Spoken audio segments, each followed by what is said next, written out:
Hi guys, welcome to another Divi Theme video. This is Jamie from System 22 and webdesignandtechtips.com. We got another great one for you today. We got this floating hero section for you right here. That's really attention grabbing, really nice effect. You can apply it to everything in a row. You can apply it to individual modules, as we've done here and also right here. Like I say, really easy to do. So let's get started. I'm going to get rid of these two. And let's enable the visual builder. Okay, well, let's go down to where we want to work. Let's go down here somewhere. We'll add a new section right here. Little blue button to add a new section. I'm going to make mine a regular section. And let's throw a 2-column row in there. In this side, we'll just have a large heading. There's our heading module. Put whatever you want your title to say there. Hero section. And we can hit the paintbrush to go to the styling.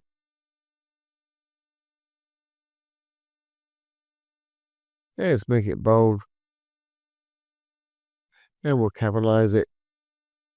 Make it huge. Yeah, let's just bring those letters a little closer together. And maybe even make it a little bit bigger than that. Perfect. And we'll just throw a little image in this side perhaps.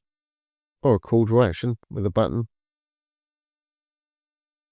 There's the call to action. Button's not going to show up till we put a link in for it. Under the content there. There we've got a button. And we'll make it a little bit deeper.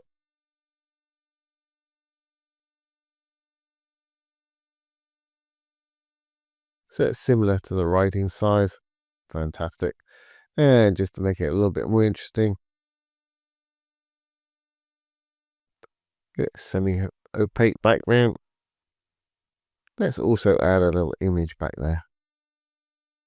Let's throw one of these PNGs back there.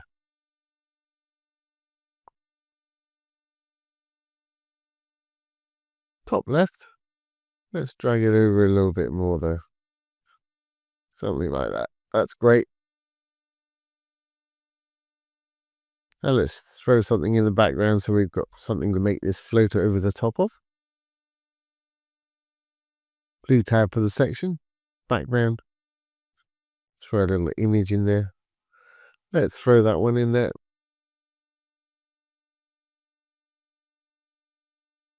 That's going to work. We just need to change that text from dark to light. Save this. We go back into my little heading module here. Heading text. See, I want it to be an H2. Let's make it white in color. If you wanted to, you could click on the color, take a bit of that opacity down. Make it even more dramatic when we rock it up and down. Well, let's do that now. Let's write the code to make this float. It's really easy to do. We're going to start off by doing it on this whole row, so it's going to do everything. And then I'll show you how to change it to be just on one of these items, however you want to do it. First, go into the row, the green tab. I'm going to go over to Advanced and Custom CSS. Now to select the actual row itself, we need to write selector. Then we'll open and close some curly brackets. Inside, we'll tell it what we want it to do. Well, I want to create an animation. I'm going to call it float. I want it to run for 7 seconds. I want it to keep happening, so I want it to be infinite. And I want it to be smooth, so I'm going to say linear. Now we've got to create this little animation we call float. We're going to use keyframes for this today. So we're going to say at keyframes. Then the name, which is float. Then we've got to tell it what we want it to do by adding some curly brackets. Now, at the beginning of our 7 seconds, basically when the page loads, I want this to be in the normal position. So I'm going to say 0% when the page loads. We'll close some more curly brackets. I'm going to say margin, colon, 0. Now I'm going to copy that. So we've got 5 of them. Control C to copy from the 0 to that first closing bracket. And I'm going to drop down one. Well, that's number 2, number 3, number 4, number 5. I'll make this one 25%, 50%, 75%. And I bet you can't guess the last one. That's right, 100%. From margin top 0, normal place, I'm going to go -10. And I'm going to go down to +10. Then back up to -10. Then back down to 0 for the end. So let's do that. The first one's going to be -10 pixels. Second one there at 50% is going to be +10. And you can see it's rocking up and down already. This one's going to be -10 again. And you can adjust these to make it more dramatic if you want to. And the last one's going to be 0 right there.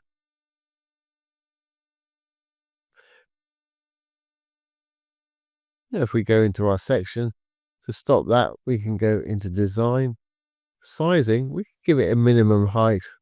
About 600 pixels should do it.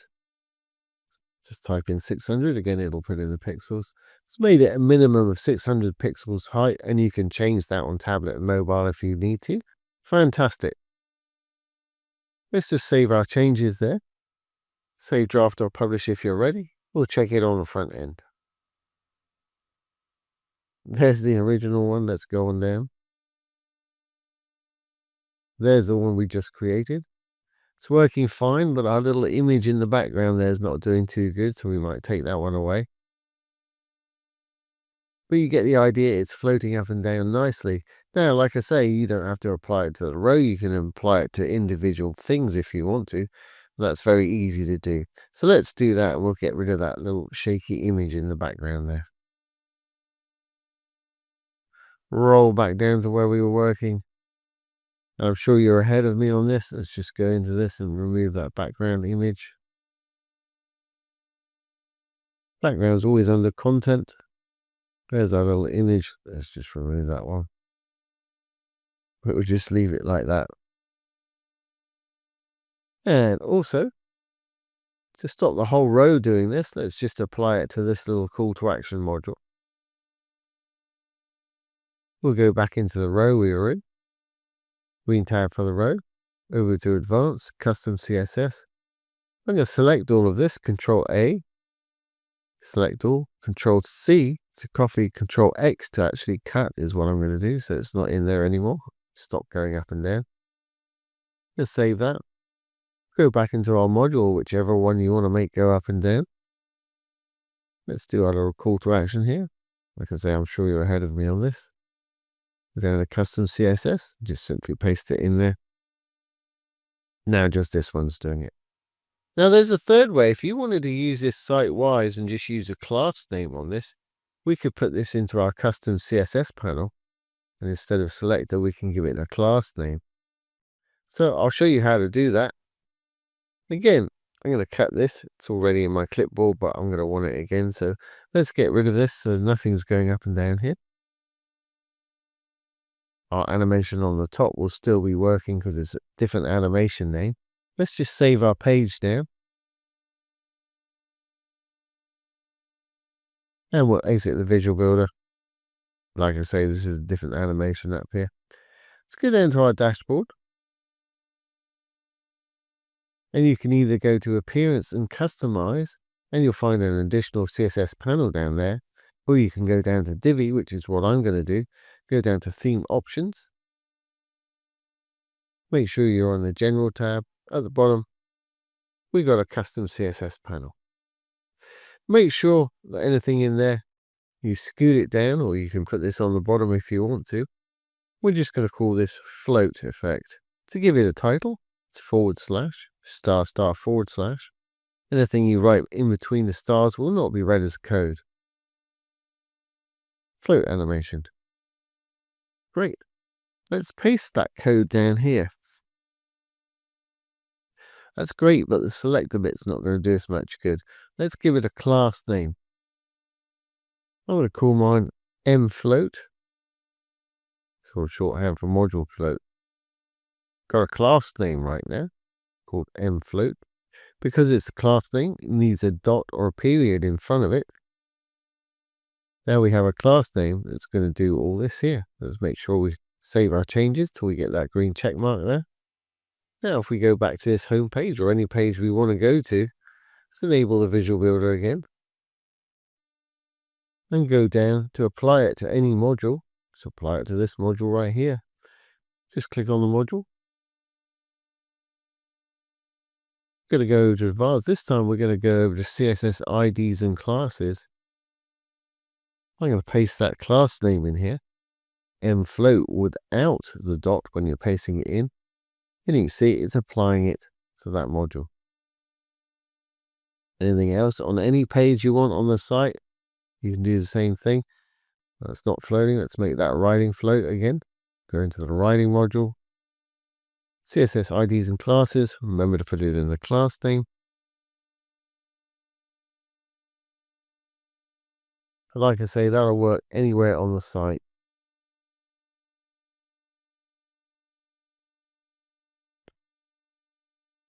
In the class name there.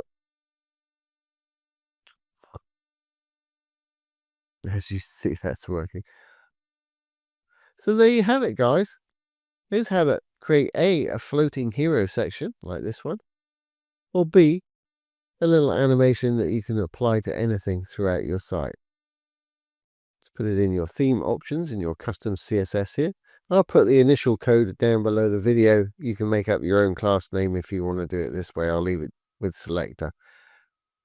So I hope you've enjoyed this today and found it useful. If you have, please give it a thumbs up, ring the bell, comment, share, and subscribe to our YouTube channel. Don't forget, if you have any questions, pop them down below. I'll do my best to answer them for you, or make a little demo video just like this one. Well, once again, this has been Jamie from System22 and webdesignandtechtips.com. Thanks for watching. Have a great day.